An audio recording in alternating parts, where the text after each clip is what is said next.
And so let me pray, and then we'll get started.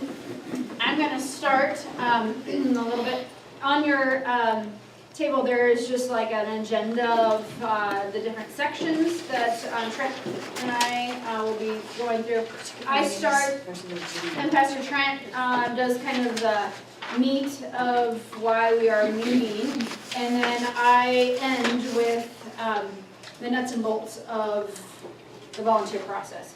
So our goal is to be out by 2, so we will try to get that as close as we can. And yeah, but really first though, thank you so much for being here. I know some of you are new and some of you are veterans at this, and so I appreciate just all of you being here and taking the time to want to volunteer to begin with each week, but also just the time to come and learn why we do have our policies and why we want to keep you guys safe and as well our kids. And so I appreciate your time to be given after church service on Sunday. So let's pray and then we'll get started. As an introduction, obviously that is just a funny clip of something that doesn't happen here. We usually don't have screaming kids, so if you are new, please don't think that's what we have every Sunday. But it does show that there are special people that need to come in every Sunday when we have people come in and drop their kids off to us and to you. They really are trusting us as a church and you as volunteers with their kids. All of you, I'm sure, know of each other or recognize each other in this room, and probably most for the church. I mean, we're not super huge, and so a lot of us have been here for many years, and so we know each other. But for those that are coming in, for new couples and new families that come in, and then they come into our educational wing and want to drop off their kids, not just in the nursery and preschool, but for me and the older kids, they're trusting us to take care of their kids. And they're trusting that we, as our church, have put into a process our volunteers, as when they hand their children over, that they're going to be safe, they're going to be loved, they're going to be taken care of in the next hour to hour and a half. They're trusting that we have put into place a safe policy that I'm allowing you to take care of my child for a little bit and keeping them safe and loved. They do not know you, they don't know your background, and so really that protects you also. That since we go through the training, we go through the paperwork, that protects you, that in case something would happen, that we as a church can say, no, they went through a safe place policy seminar, we have this on file, and that protects you as volunteers. You are serving our families today so that I can reassure parents that when they drop off, we have done everything possible to keep their children safe.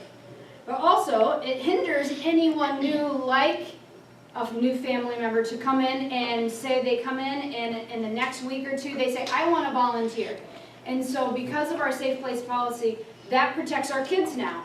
That we don't allow just anybody to come in after 2 weeks of attending and thinking, okay, they're good to go as a volunteer, because we honestly don't know them as people. It could be,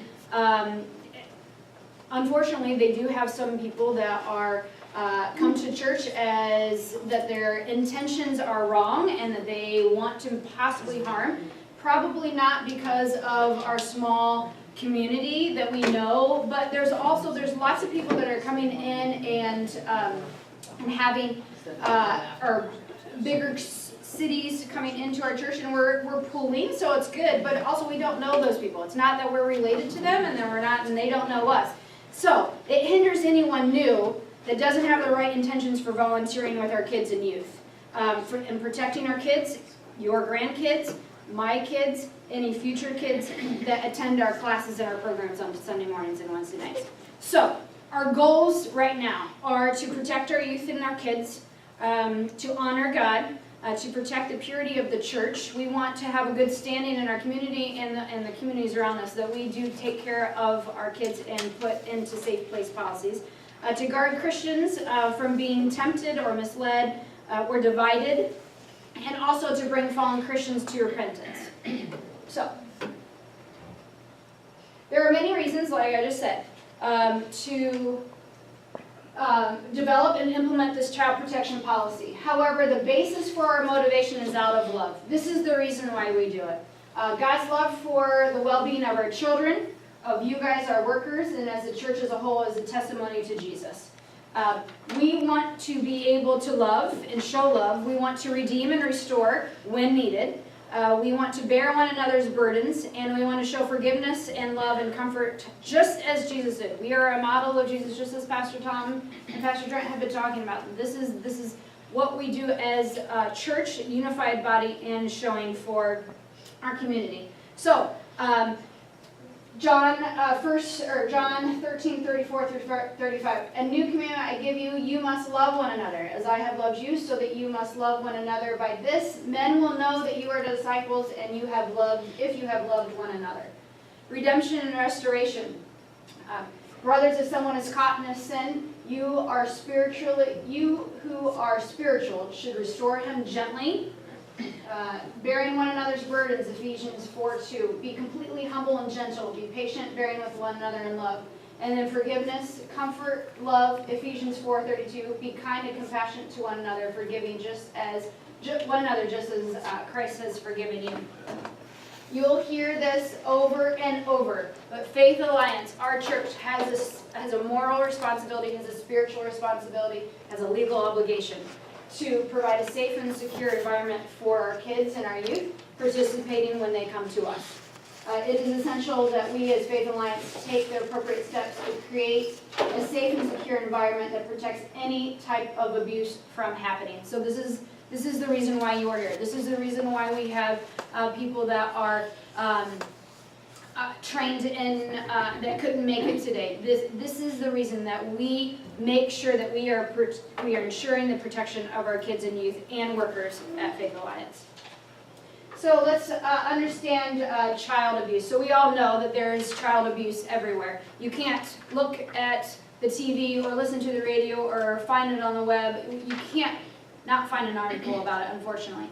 10 or 20 or 30 even years ago, this was usually probably not a topic that you had talked about or heard about, especially in the church. Not that it wasn't happening, but it was maybe different circumstances.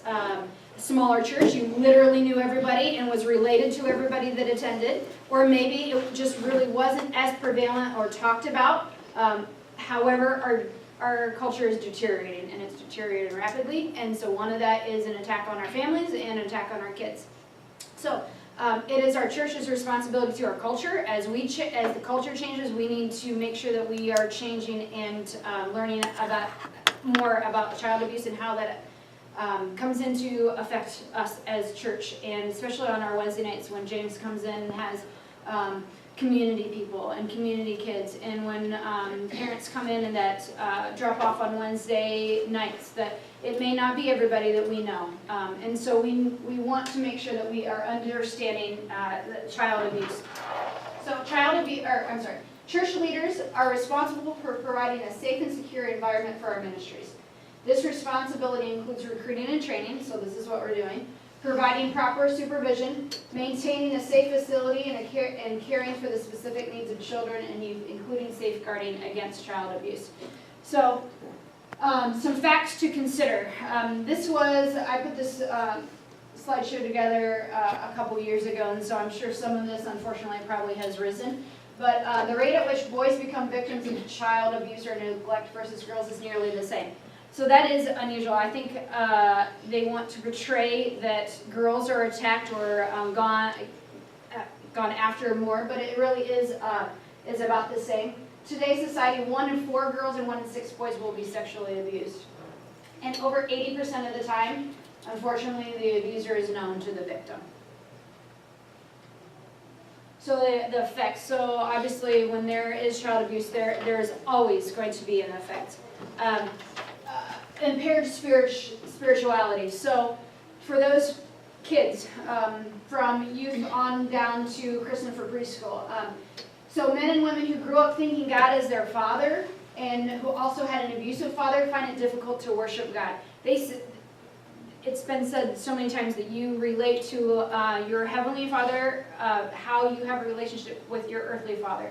And so if that was harsh and demanding, if they are just a not appropriate relationship with one another, then they're going to think what's happening and I'm abused, and so it's going to affect their spirituality, that they're going to think, well, everybody's the same in the church like this. And so they frequently question how God, who is all-knowing and all-powerful, could allow this to happen. So they're asking questions like, why did this happen? Why is God, who is loving, why did God allow this to happen as an abuse for me? Faith is shaken further, obviously, when the abuser is a pastor or a teacher or volunteer in the church. This is where they feel safe here. This should be a safe place. And when something like that, unfortunately, happens in the church, that is rocked for them. They are their faith is often shaken and crumbles. Children who have been abused are greatly hindered in their growth in faith, knowing God's love and grace. Again, because they are equating that person as a father figure to God as their Heavenly Father, and it doesn't jive up. Faith Alliance's position is that we must safeguard our church, here it is again, against all kinds of child abuse. Every pastor, staff, leader, helper, worker, volunteer, member is charged with an obligation to ensure that child abuse does not happen in our community and our homes. If there is a case where you know of, and this is part of this training, is that you have to report. You have to report, and then you have to support. Reporting is the first line of defense that we can do. So abuse and neglect. So abuse, I know that you know this, but in some cases they're easy to recognize. In some cases they're a little bit harder to recognize. Abuse, as you see a child that has a bruise that you're just not sure how maybe they got there, or you're thinking maybe they didn't explain that very well, and so it gives a red flag. Maybe there is, unfortunately, especially in the summer and the heat, children that are left in a hot car. That is type of an abuse. That's easy to know. We know that. We can see that. But some are subtle in that it's verbal abuse that maybe, we're all good fakers, unfortunately. And so when it looks okay on Sunday mornings or Wednesday night that family is good to go and they've got their all ducks in a row and everything looks good, but yet you don't know the conversation that has happened at their home on a regular basis. It could be a verbal abuse. It could be poor supervision. It could be an overly strict discipline where they feel stifled. And so abuse is an intentional action against a child. Be watchful and aware. This is part of our calling here as volunteers, is that you really just need to be aware and be watchful and pick up on those cues that maybe those kids are giving off, that maybe they don't know how to communicate that, but also maybe they are embarrassed to say. So physical obviously is a non-accidental injury of a child. Abuses, obviously broken arms. Sexual, any kind of sexual abuse in nature upon or with a child, that also includes exposure to pornography. It includes allowing it, the active participant, and then knowing that that's happening. And emotional, chronic attitude or acts that interfere with just the development of the child. It could be constant and chronic behavior. It could be terrifying punishments that the child doesn't know, isolating the child from others. This is harder to pick up, and this is where you will need to make sure that you're seeing the cues, of just, it could be that they think that they are bad, that they're bad kids, and so as they come into here and they put themselves down, or that they have a negative aspect or a negative thought process on themselves, that is a cue that something's just not quite right, maybe. Let's see, so this is a crisis generally will be the participation or precipitation factor that sets the abuser in motion. So it could be that a death, it could be divorce, it could be illness, maybe it's the child that they just continue to cry and they continue to have accidents. This could be the crisis that sets that. Abuse may occur for wide reasons. It's not necessarily, it's inappropriate concepts of discipline. Maybe that's how they were taught when they were younger and they don't know any different. Maybe it's an association of the child with a negative event in that life, that maybe this child was a surprise and they don't know how to act like that. Maybe they, as a parent now, was abused in their own home as they were growing up. Maybe they have a disorder that they don't know of, and it's maybe just not diagnosed. So what is significant is not about what the crisis is, but what it creates. So in this case, it creates the abuser's ability to not be able to cope in a normal way. Thus, it goes into abuse. Not all abuse is a result of frustration and stress. Most abuse does not occur as a result of a willful desire to hurt the child, even though the behavior is chosen by the abuser. I know that sounds kind of crazy, but sometimes you can read in the news that these parents, you don't understand how they could do that, and sometimes they don't understand that it happens. They get into this mode and they just don't know maybe why that they're doing that. And so that's where, again, we come in and we step alongside, we love, we redeem, we forgive, and we report it and support it. Neglect. So neglect is a failure to act on behalf of a child. So this is a little bit different than abuse. So this is, let me see if I, let's go back. Neglect is a failure of the parents or other caregivers to provide the basic needs of a child. Neglect generally is physical or emotional, obviously.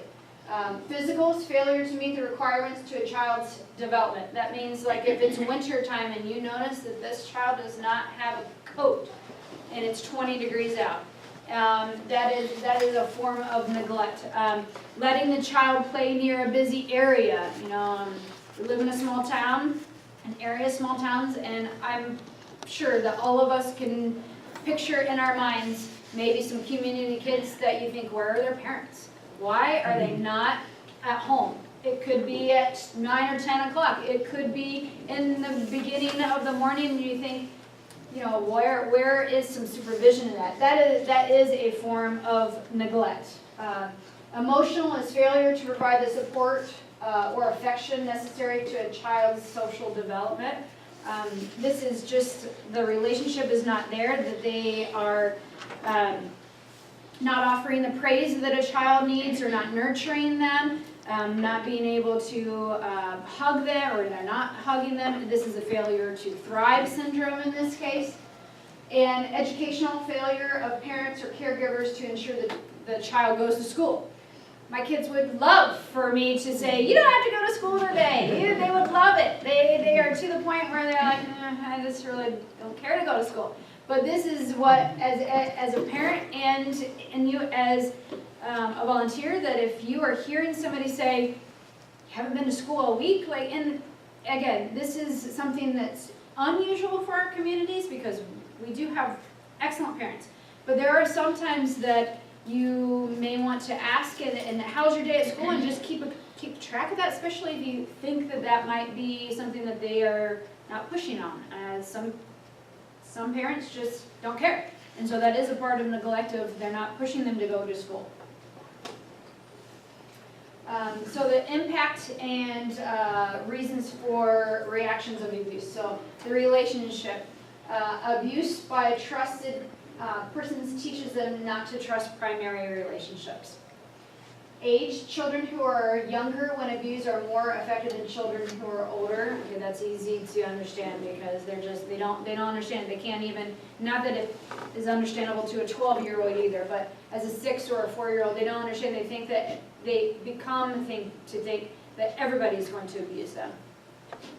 The age differences is a factor in the degree to which the victim feels that they have some control to their life and some ability to protect. So this is what I mean is that if a 16-year-old abuses a 6-year-old, they feel like that 16-year-old is an authoritative figure, and so they're scared to death to tell. versus a 6-year-old and a 7-year-old. You know, that could be just like, I'm picking on you, and they may tell their parents, or they may tell you as a volunteer, like, hey, this kid is having a hard time at school, and I'm seeing this, and so there's a difference of age in that, and so the less control the victim feels, they feel like they can't report it, and they can't talk back, they can't tell their parents, they're embarrassed by that. The degree of abuse is obviously the abuse is more damaging if it continues to happen, especially if there's a physical injury. The duration kind of goes with the degree of when it happens over a long period of time, multiple times, versus one time.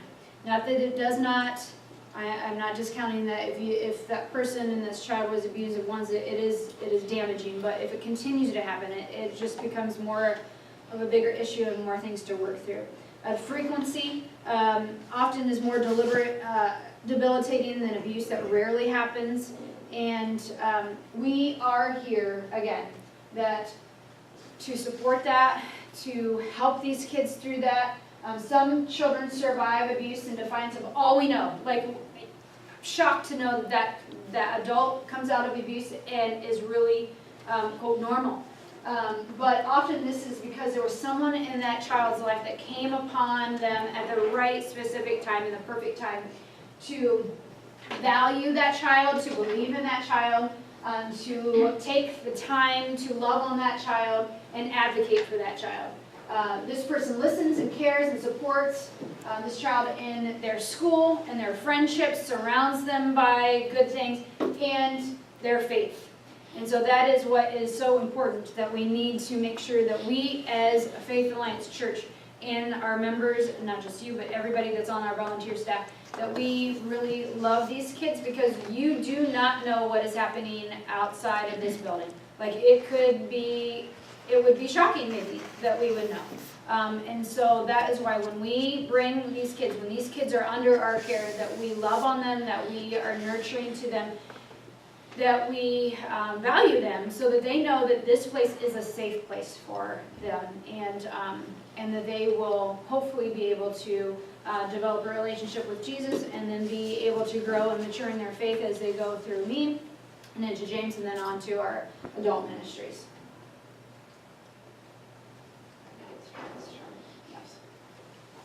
Pastor Trent's on up. I'm going to grab your, pop that up then. What? Oh, okay.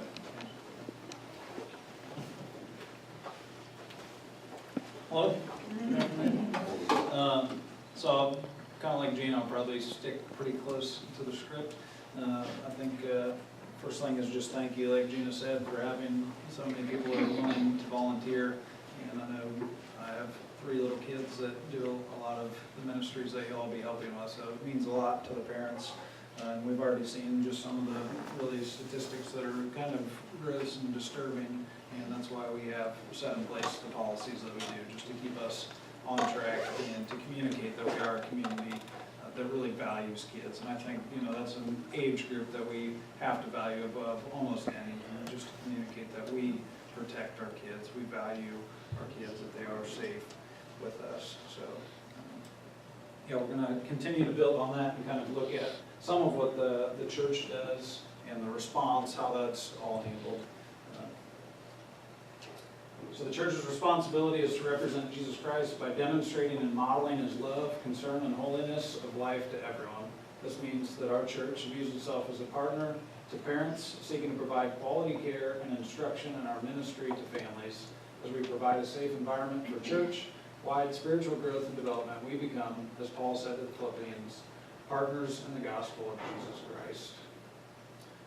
And our responsibility, just some scriptural basis of this, Gina talked about some a little bit, but just to be avoiding every kind of evil. And a lot of times we think, how close can we get to evil before we need to stop? We kind of tiptoe the line. I think the better approach for all of us is to see how far away we can stay from that, not how close we can get, but to flee all sin. And so that's what we're aiming to practice. But among you, there must not be even a hint of sexual immorality, because these are improper for God's holy people. Again, not even a hint of it. And if we suspect it, the possibility of it even, I would much rather you come into my office and say, hey, I've seen this, I've heard this, I don't really know, but, I want to be safe. I'd much rather have that conversation than you coming afterwards and thinking, I kind of saw some warning signs for that a couple months ago, so be proactive. But if anyone causes one of these little ones who believe in me to sin, it would be better for him to have a large millstone hung around his neck and to be drowned in the depths of the sea, communicating the severity of placing stumbling blocks in front of people, the severity of sin in our lives.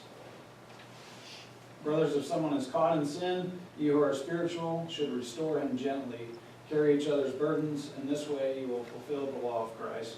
And I'll say that a lot of this is probably going to be handed off to church leaders where, if you're working with a child and you see something developing, you come and talk to us, and we're going to set policies and procedures in place to help restore in appropriate ways. And we'll get to this, but I do believe there's, when it comes to child abuse, anything against a child, there's no tolerance for that. It is, it's reported, and so all those steps are followed, but a part of that is restoration, which we want to see. 1 Timothy 4:12, set an example for the believers in speech, and life, and love, and faith, and in purity. Regards to holiness, there's a moral intensity in God's holiness that makes tolerance of unholiness an impossibility. So again, we can't go on just tolerating something that we see. Even if you have friends who feel like they're not behaving in the correct way towards their children, we should not be able to tolerate that. We should be laying our heads down at night, unable to sleep because of the difficulty it gives us spiritually. 2 Corinthians 7:1, let us purify ourselves from everything that contaminates body and spirit, perfecting holiness out of reverence for God. So the legal and moral responsibilities is the position of Faith Alliance Church that a report to the appropriate governmental authority will be made in the case of child abuse. So anything happens, we're reporting it, is pretty much what it means. There's not a discussion, the phone call's made, it's reported. Reporting is a mandatory response to child abuse. If you see anything, you hear anything, you have to report it. Same with us, we're going to report it. And again, err on the side of caution. You don't want to live with the regret of thinking you may have seen something that you could have cut out sooner. Here's just a list. We'll go through some of this. The church will maintain the following documentation: background checks, suspicion of incidents reports, incidents notes and correspondence, instructions from law enforcement and child protective services, insurance claims, records and correspondence, litigation files and associated documents and correspondence. So that's a list of all the information. The record-keeping responsibility, the documentation will be maintained under the strictest confidence, unlocked in a cabinet, to assure that they are not seen by unauthorized parties. Just communicating that the documents are safe, they're private, they're not going to be made available to the entire congregation. That's not something that the whole body needs to know about. So if you report something, it's not necessarily just being broadcast to everyone. It's going to be safe. Church's responsibility and volunteers, documentation begins with you, the volunteer, and the steps on there to fill out the application, the consent to policy, criminal background checks. So these are all just, again, safeguards, even against ourselves, that we make sure we take every step to see that people are ready and are appropriate candidates for volunteering with the kids. Church volunteers and reporting. If you see an incident of child abuse, you're required to report it to the director, staff, or senior pastor. The senior pastor then is required to report the incident to the appropriate governmental authority. And again, I'll just assure you that is what I would do. I would pick up the phone and make the phone call. And so if you hear anything, you see anything, we have to be reporting. We want to be proactive in that. Moving on to procedures for investigation. So reviewing the definitions that Gina's mentioned, physical abuse is the non-accidental injury of a child. Sexual abuse is any act of a sexual nature upon or with a child. Emotional abuse is a chronic attitude or action that interferes with the psychological and social development of a child. Neglect, the failure to act on behalf of the child. if you see something or hear something, you're not really sure, you're like, that seems a little shady, or I'm not really sure about that, just talk to Gina. She's been doing this a long time. Yeah, so, she'll be able to share some wisdom and insight in that. But don't just go home and think about it yourself. Make sure you have the conversation. Maybe, the two of you will decide, okay, nothing's there. Maybe it's something where you want to report it. But make sure you communicate that if you're uncertain. Procedural affirmation number 1. All suspicions and allegations of child abuse will be taken seriously. Abuse is an intentional action against the child, and therefore must be taken seriously as we seek to create a safe environment for our children. Situations will be handled forthrightly with due respect for the privacy and confidentiality of all parties involved. After reporting a suspicion or making an allegation, please do not talk about this with others. Rather, trust your leadership to handle this as prescribed above. So again, just know that it's a safe place for you to report also. You don't have to worry about, what people are going to be saying, thinking about you. You're coming in private to share a concern, and from that point forward, you're kind of handing the baton off. It's going to be taken care of, and we will do our best to guard you, from damaged relationships or whatever that could be between you and someone else. Full cooperation will be given to governmental authorities under the guidance of the church's attorneys. Pretty self-explanatory. Appropriate care will be shown for the well-being of an alleged or self-professed victim, and again, that's of our top priority is to see restoration and to see them the situation handled well, to see them loved, and that's a long-term process for many situations, and we want to be proactive in facilitating that for everyone who's affected. The alleged victim will not be held responsible for the abuse, and surprisingly, that's something that happens, especially when kids are younger. Of where's the responsibility lie in this, and just trying to communicate that there's no responsibility for the victim in something that has happened. And even older people who are abused, or if they just start dealing with it when they're older, there's a lot of feeling the guilt and shame of that, and we want to do our best to communicate that early on. Individual church members are encouraged to contact the appropriate governmental authority to report any situation that they believe may constitute child abuse. Church members should also advise any of the pastors or elders of any situation that they believe could or did harm a child. So again, this is just being proactive, encouraging everyone in our church, especially those who are interacting with the kids, to be proactive in that. If you report something to a governmental agency, they're going to have that person's name on record. Even if it doesn't turn out to be something, they still have a track record that's being built of, there was suspicion of this, so if something happens down the road, they can look back and say, there has been kind of glimpses of this. So it's important for us to make sure we do our part for, those who are handling the situation legally. An alleged perpetrator is not considered innocent or guilty until a thorough investigation is completed, but he or she will be immediately removed from ministry or volunteer responsibilities for the duration of the investigation.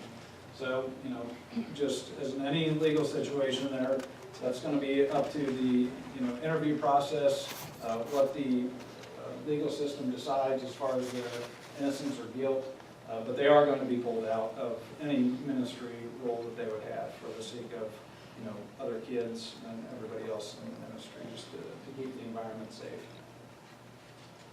Members are encouraged not to confront the accused abuser.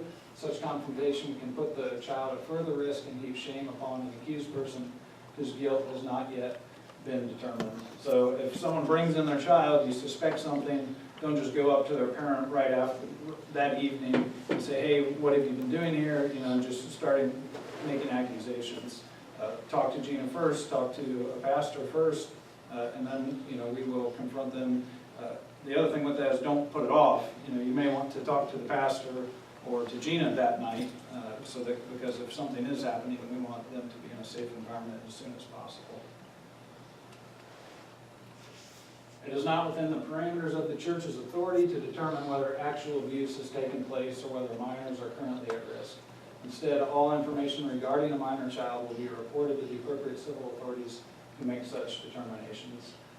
we can have our thoughts, we can have our opinions, but at the end of the day, as far as legal consequences, that's not in our hands. There may be situations where if it was needed, you can make spiritual discernment decisions where, someone may need to be removed for the possibility of harm or something. But as far as their guilt and innocence legally, we're kind of out of that picture. We can share our thoughts and our observations, but we don't make the final call. Procedural process. So this is the order of what would happen. The information will be gathered, what happened, reporting it, the disciplinary investigation, a summary of that investigation, action of the investigation, and then the conclusion of the investigation.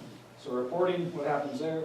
No incident of alleged abuse will be ignored. Any suspicious activity, observed abuse, or victim allegations that are brought to the attention of a pastor, staff leader, worker, or volunteer must be reported immediately. So just hammering that again, it needs to be reported.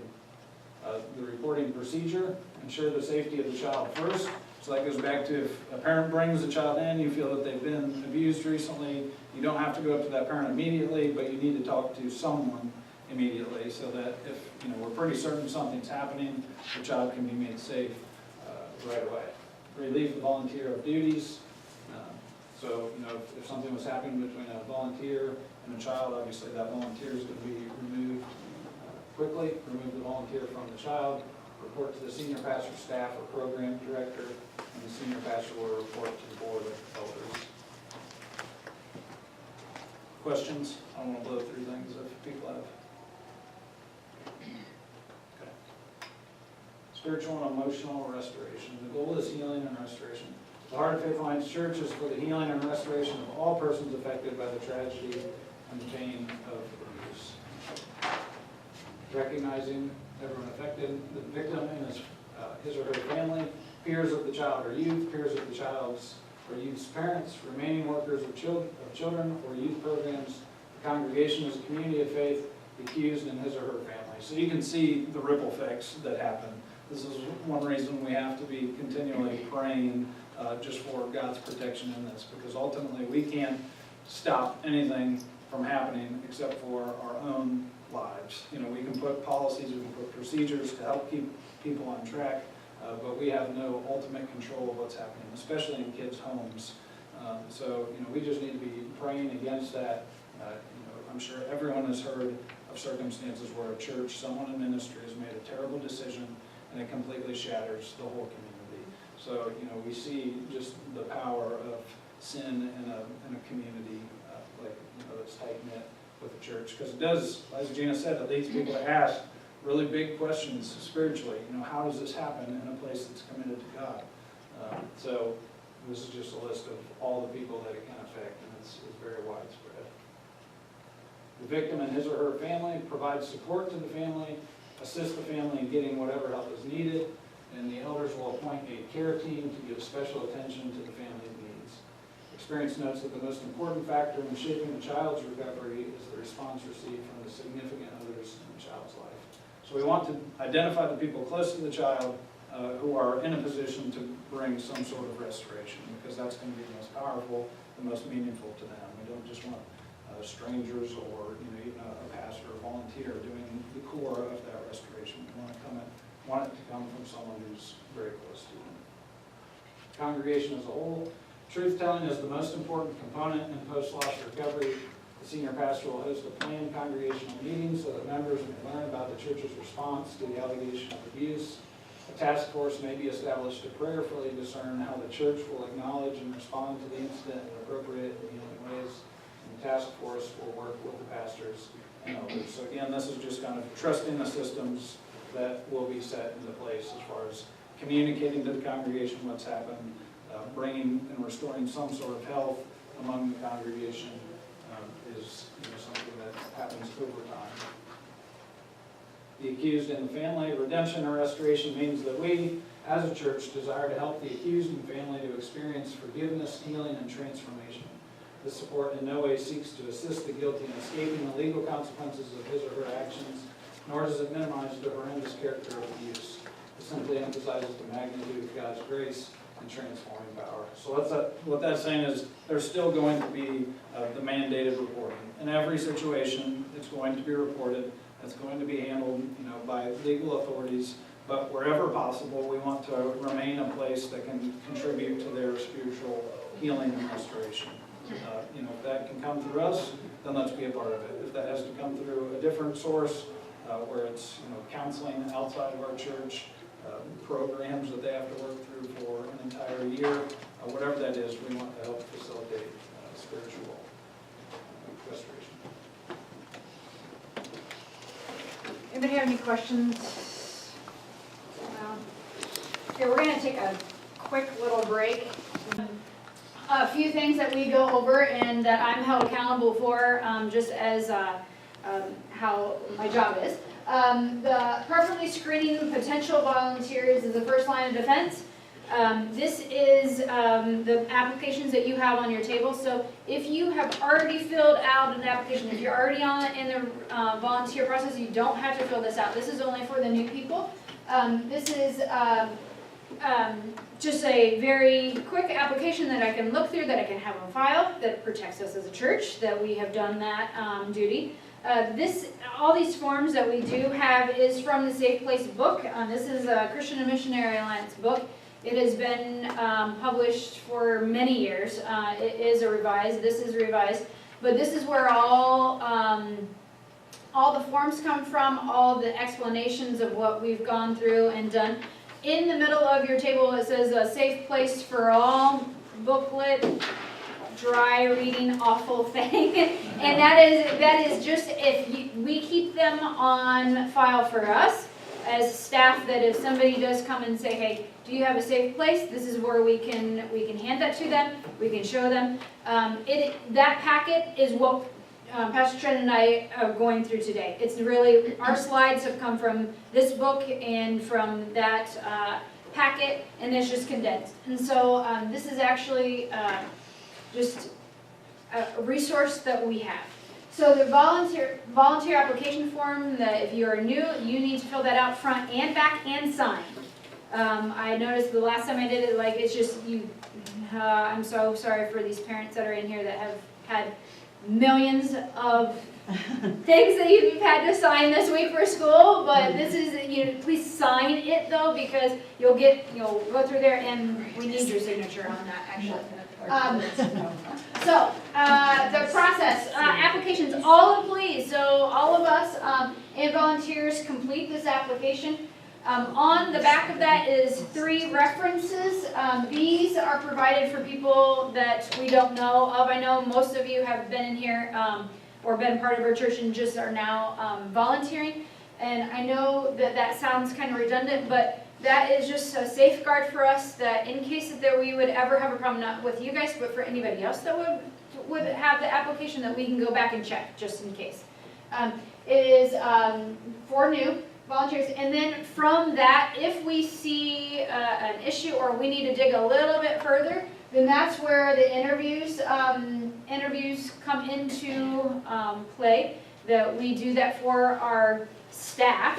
But then if there would be something that we think may want to dig a little further in, then that's why we bring you in and we have that conversation. Actually, Pastor Tom had to have that a few years ago, and it's just so that we know, just so that we have a full scope of what has happened and what we need to be prepared for, or really so that we can say, if somebody comes and says, hey, do you know this about so-and-so, which is unfortunately that sometimes is the case, then we can just say, yep, we've taken care of that, it safeguards us, and then usually that's the end of it. So it's good for us. Another rule that we do have is a 6-month rule.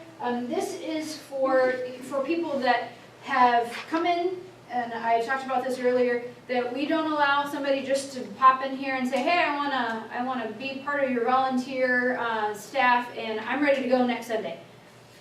Even though I would love to say, yes, yeah, come on board, let's go, we can't, because we don't know them, and we don't know anything that they want to be involved in, and they shouldn't want to jump right in, because they need to get the feel of our church and how things run, or maybe that there's something that they want to feel called for or into versus another. And so we want a 6-month rule of just saying, hey, settle in, look around, see what ministries you are or aren't interested in, because not everybody's interested in children's ministry or youth ministry. We get that. But there also are some things that we can plug you in, and we can say, okay, this may not be something that you want, but this is something else. So in 6 months, it gives us a chance to get to know them and for them to get to know us. So 6 months is our window.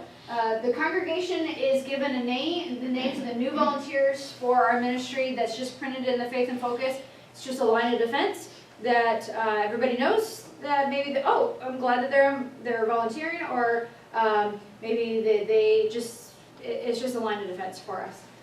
The consent policy is the second piece of paper that you will need to fill out. This is for all volunteers and employees too. It's just signing a pledge that says, I will report. I'm consenting that I will report any incidences that I see of child abuse or something that's happening to our senior pastor and or somebody that you feel comfortable saying right away. So that's your second piece. So your first is the volunteer form. The second is the consent. The next thing that I do is we as a church have a program that we have a monthly subscription to as background checks. And so this is no different than if you're working at a school, if you volunteer for Boy Scouts or Girl Scouts. This is not anything scary or anything that is going to come up. Like I'm the only one that sees it. And so if you have a speeding ticket, I see it, but that's it, like that. No one else sees it. No, I keep it in my office, and it is in my filing cabinet. Of course, if Pastor Tom or Pastor Trent or Pastor James says, hey, have you run this check, then I do print them off. I print off the name, and then how it's set up, it's usually about a 3 or 4 page of maybe your past addresses and phone numbers and whatever, but I do keep those. And so I'm the only one. It's not a cost to you. You don't have to pay for it. It's not a cost to anybody else, other than just as a church that we say, okay, we are taking on this so that we can have another line of defense that we've checked your background, and for anybody that's volunteering.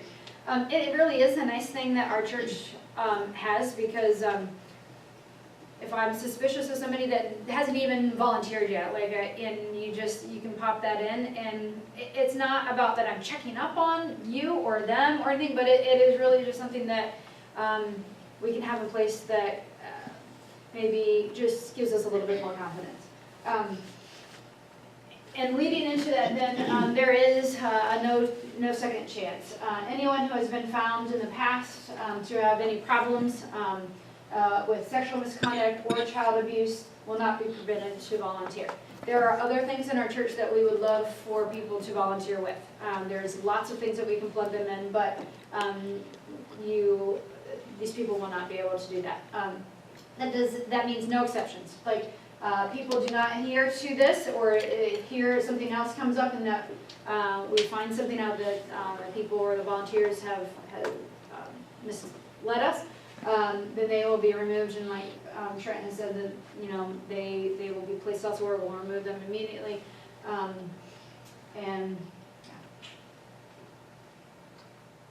But that doesn't mean, and we'll get into that a little bit, but that doesn't mean that there's not a restoration process there and there's not forgiveness. Things in the past are in the past, and there are other things that we can help those volunteers and people with.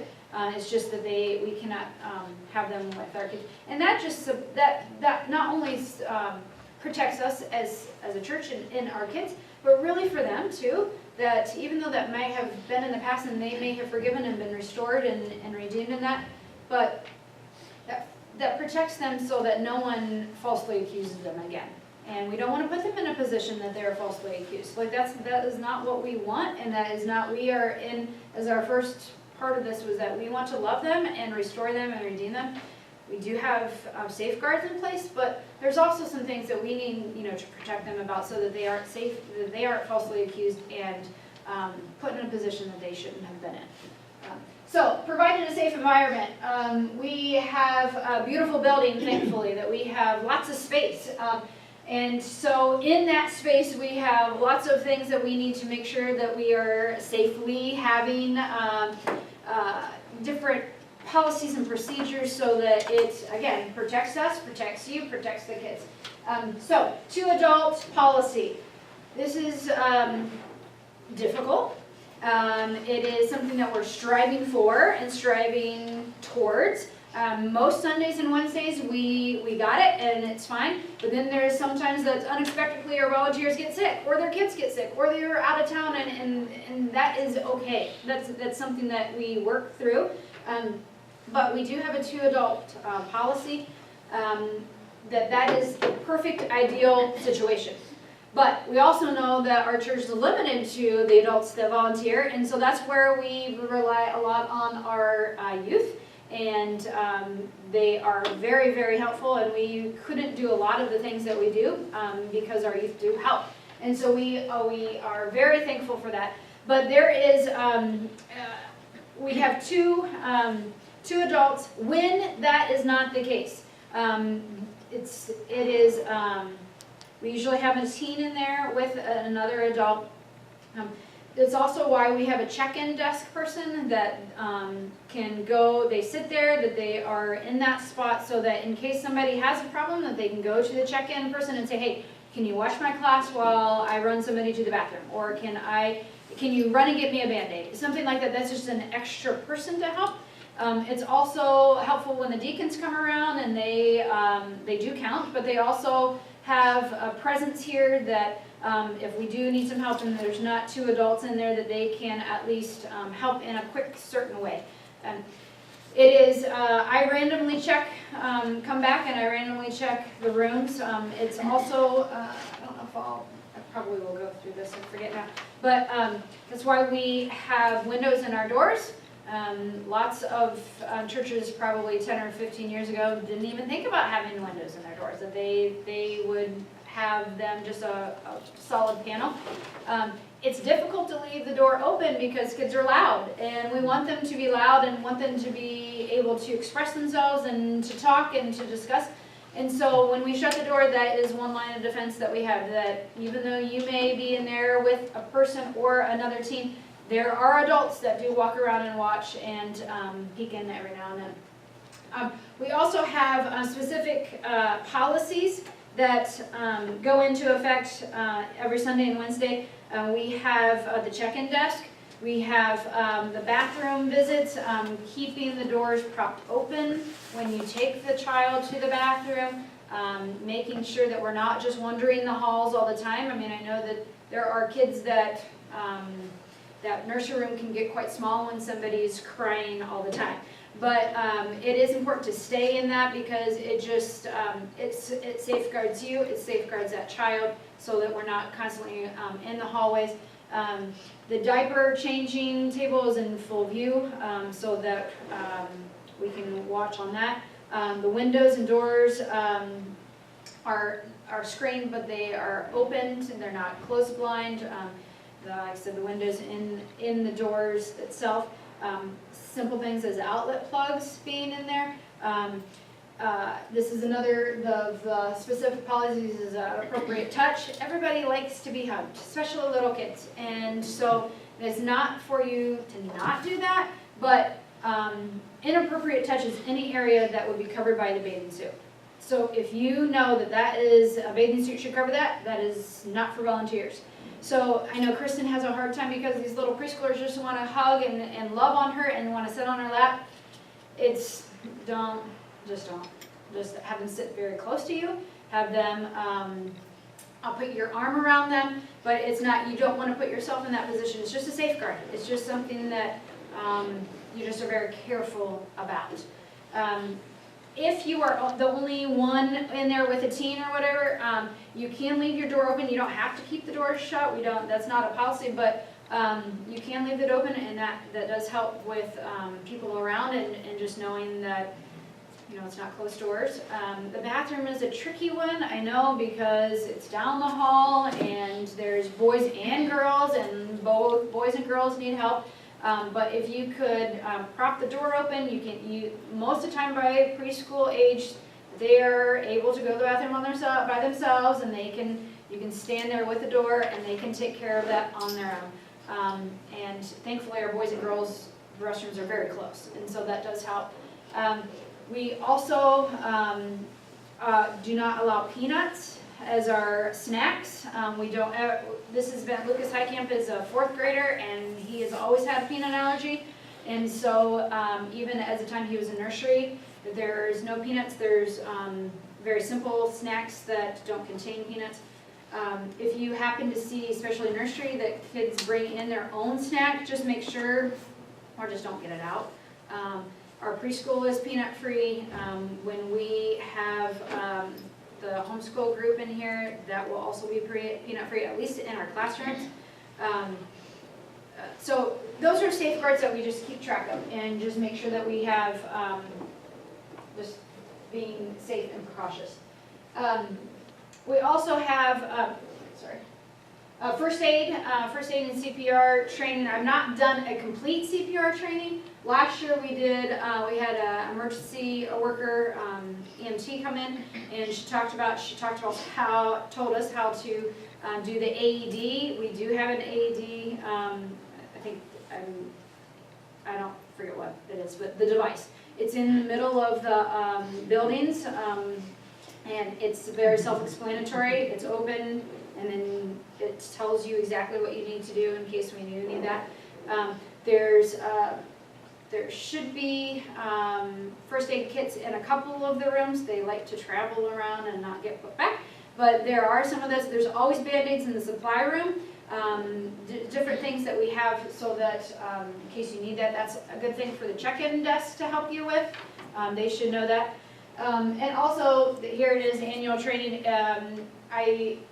This is usually every other year a class like this, but also like certain things like an ENT or EMT coming in, that is a special class that I offer. The compliance audit, this is me. I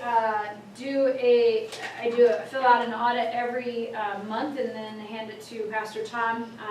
It also, it shows how we've met the 2 adult rule, how we've not done the 2 adult rule, how many people have applied for a volunteer, gone through the process, gone through the training. It makes me accountable. I fill out every week on my computer and run the report for Pastor Tom. And so that is part of the safe place that they suggested, and it just keeps me on track of it, and it shows me where we're lacking and where we need to bump it up a little bit.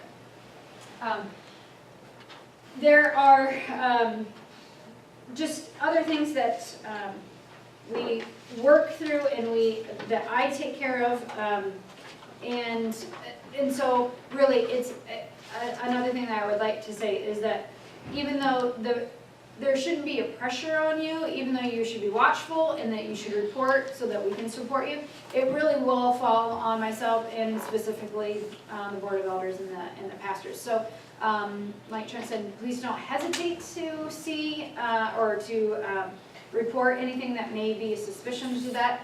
It's always better just so that we can check that out, and then you won't have to worry about that. It is just keeping you safe also, that you do this training so that no one can come to me and say, hey, I heard this about so-and-so or whatever, and I can then quickly say, no, that's not true. That we've done application process and checked references and done the background check. I have that all in file. So that it does protect you as a volunteer. And so that is part of the safe place, is that not only is it kids, and kids is a huge part of that, but it is also protecting you as a volunteer. That we value you, we want to keep you in the right upstanding, and so that is part of the safe place policy that we go over. And these processes and the paperwork and just providing an environment for that just ensures us overall. So let me recap a little bit about the application needs to be filled out front and back, the consent form, and the covenant statement. So the covenant statement is just that it's very self-explanatory, but it's making sure that I'm binding with you. I agree with these policies and I will do everything that I can. So, any questions on any of those things, either that we just quickly went over or even earlier for Pastor Trent? Yes. I just have a question, Gina. When people come here for the first time, maybe they're new to this church and they're bringing their kids into the, signing them up for the nursery, what kind of questions do they ask nowadays? Like, I have no idea, like, people bringing their baby in, or, you know, what are they asking you? Not much, actually. Okay. They really are kind of trustworthy. I mean, Okay. thankfully, and I think probably because of where we are, but they do, when they come in and check in, especially first time, for those of you that are new, they have a sticker that they fill out that we can find them in the nurse, or in the sanctuary, that gives their name of their child and diaper bag or snacks or whatever. But beyond that, they're very willing to hand their child over to us in that case. Now, I was talking to Trent just this week. I have noticed more babies in the sanctuary on Sunday mornings than probably 5 years ago. I don't know if they just want their babies with them, and maybe it's a working mom that hands their babies over through the week and they want them with them on Sunday, or maybe they're quiet babies. I'm not, it could be just a preference, you know, especially, I told Trent that Catholic churches don't usually have a nursery. I think they are doing a little bit better about that, or offering that, but for a long time, especially when I first started, when people came over from the Catholic Church, they were just used to having their kids with them, which is fine. I mean, it's a great sign of a growing church to have kids in the sanctuary, but it's just kind of, I don't know why that they, preference, I would guess, for at least for little babies. Sometimes germs, and you know, like we keep it safe, but I mean, especially the flu season, you know, of October, that they'll keep their babies, and even by the time they're 1, I see a little bit more in the nursery because they can fight it off, especially if they've been in daycare. But they don't ask very many questions. I wondered, because 2 of my kids are in bigger churches, and I've already been in their churches where they were helping in the nursery, and I was there. So Kayla asked my mom and just help, and they allowed me to. See, where here you wouldn't allow it, right? And but she was there with me, and I was just, you know. Yeah. Which is surprising for a bigger church, because usually they're a little bit more stringent. I mean, because bigger churches bring in bigger problems. But she knew to ask first. But that's, you know, right, And they said, oh, yeah, you know, but, yeah, I just wondered, you know, what people's criteria was, because I do hear people say too, oh, I'm not gonna bring my child into the nursery till they're at least 6 months old. Exactly. You know, because I think they feel like, well, they're too little, and they're just feeling protective, and not that they don't trust the volunteers, but they're just like, they're just a little too little, I want them with me. Oh, I think that's true. So that might be part of it. I think that's, and I think too that when I really do think that especially 6 months, a concern is germs. You know, just Or their little not supporting soft their spot, head, or yeah. somehow not holding Yeah. them. Mhm. Oh, Not absolutely feel not. confident with the. That's right, nurses, that's right. You know. I'm not sure it's the first time somebody going into a new church. I don't know how comfortable I would be myself. Yeah. Because they're so fragile when they're that little. Yeah. But the other thing I've wondered about is that when I volunteered in the preschool, some of the kids don't have name tags, and are we gonna get better about that, about having name tags? Because I don't volunteer that often, I would like to call them by their name. Sure. It's not so much about safety, Right. it's about Well, it's knowing just who they are. And then I would be able to maybe connect, especially when the parents come, I don't even know who the parents are, I could be letting them go with Right. somebody that they don't belong to. Right. You know? Right. Or Rather than step somebody that they shouldn't be going with because they're Exactly. danger, you Right, know, right, but they right. know them, so, you know, it's like, it would really be good for the volunteers to help them out, to have the name tags on the children. And I think we've been really, your parents have been good about having name tags most of the time. But I think there's a lot of people Well, I that have think been here that's- forever, yeah, that that's feel like, right. oh, we don't have name tags. You're right. But Yeah, but we that's actually right. do, because we're setting an example. You know, if all the kids are wearing name tags, then the new people are gonna say, oh, well, my name's one, you know, it should I just think be that's a great standard. point, Rhonda. Yeah, right. And Pastor Trent and I talked a little bit about bumping up a little, just being a little bit more It intentional should about just be our some things. standard, everybody right. gets a name tag, if they're not with their parent and they're in the. That's right, child that's right, program, that's it's right. fine. Mhm. And the older kids, they, on Wednesday nights and Sunday mornings, they're not supposed to be released until a parent comes. But it's a little different for the older kids because they can say, that's not my parent, but for a preschooler, yeah, I think there is value of calling children by their names. I mean, everybody wants to be addressed by your name because you're known, 'Cause yeah, it feels. as an adult, too, so. Because then the one Sunday when the triplets were in there, it's like, we're trying to find out what their names are, the one we named, the other. No, And so, let me look at my phone, I got the church book, let me see if I Right. can tell what their name, the choices of names. So I just the can choice. give them- It's so true. Yeah. It's true, and especially as 3-year-olds, And then you don't sometimes know their if you can vocabulary is trust not them. just quite right, that they can, Yeah. their speech. It's It's frustrating. harder There's for them to say. frustration out of it too. That's right, that's a great point. Well, and then also, I think I would like to know that I could contact the parent, but I don't know how we don't have like a Okay. system where their number comes up, 666 or. But if they had a name tag too and you could match it to Right. the child, it's like, oh, that's the right parent. I think Right. it's safest, because I feel kind of like, I don't know, Right. it seems like this is okay, so go with them. Yes, yeah, and that is a good point. And actually, our check-in system, Kristen and I and Jody, we're just talking about this, that our check-in system can support text messages, and there's an app, and so we're going to transfer that a little bit, because we realized that our pagers that we do have can't get through our brick building. So that is a big problem. You said the smartphones, it's bedtime, it's Exactly. giving out those I things agree, that yeah, don't work. so, yeah, good points though, that's great. Anything else?